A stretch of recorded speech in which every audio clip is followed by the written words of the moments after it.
전 세계적 K-팝 열풍에 많은 투자자들에게 주목받고 있는 엔터주들이 소속 연예인들 색깔만큼이나 지난해 배당도 가지각색으로 나타났습니다.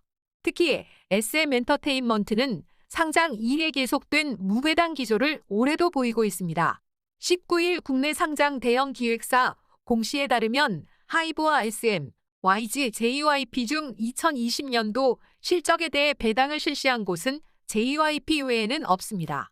하이브는 최근 미국 이타카 홀딩스 지분 100%를 1조 원에 인수하기로 결정함에 따라 큰 지출이 계획돼 있고 또 지난해 상장을 했기에 앞으로 배당 추이가 더 중요해 보입니다.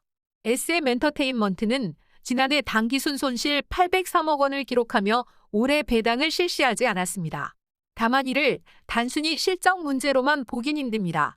SM엔터테인먼트는 2010년 이후 당기순이 이익이 수백억 원을 기록한 해도 많고 계열사를 포함해 2010년부터 2016년까지 흑자를 보았습니다.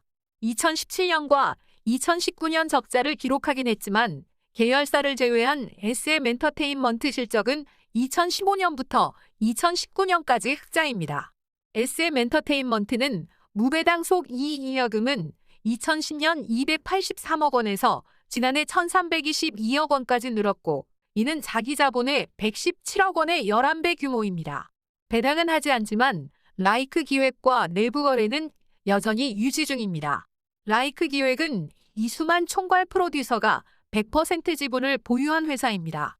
SM엔터테인먼트가 지난해 라이크 기획에 지급한 비용은 129억 원으로 지난해 SM엔터테인먼트 영업이익이 362억 원인 점을 감안하면 적지 않은 금액입니다.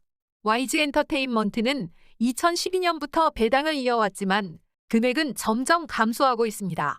2012년 기준 보통주 1주당 300원을 배당했고 2018년에는 150원으로 절반으로 줄었습니다. 배당 감소 이유는 사업 확장에 따른 지출과 계열회사에 대한 지원 때문인 것으로 보입니다. 2012년 기준 YG엔터테인먼트가 출자한 계열회사는 아이펜컴게임즈, 제로플러스, KMP홀딩스, 내추럴라인 정도였지만 지난해는 YG스포츠, YG푸즈, YG인베스트먼트, 닥터브레인, 철인왕후 등 15곳으로 늘었습니다. YG엔터테인먼트는 2012년 이후 꾸준히 150억 원 이상 순이익을 기록하고 있지만 계열사를 포함하면 최근 감소 추세입니다. 2019년 당기순 손실 기록 후 2년 연속 배당을 하지 않고 있습니다. 최근 실적을 보면 JYP의 흐름이 가장 좋습니다. JYP는 당기순 손실을 기록하다 2014년 흑자 전환했고 2018년 이후 최근 3년은 매년 200억 원 이상 순수익을 올리고 있습니다. 가시적인 수익을 기록함에 따라 JYP는 3년 연속 배당을 이어가고 있습니다. 2018년 보통주 기준주당 122원, 2019년 155원, 지난해는 154원을 배당했습니다. 이를 통해 박진영 대표 프로듀서는 약 17억 원의 수익을 가져갔습니다. 지난해 박 대표 프로듀서 연봉은 총 7억 6,161만 원이며 여기에 배당금 9억 6,800만 원을 더하면 약 17억 3천만 원입니다. 이외 국내 연예 기획사 중 또 다른 상장사인 큐브나 FNC, 판타지오는 배당 여력 없어 보입니다.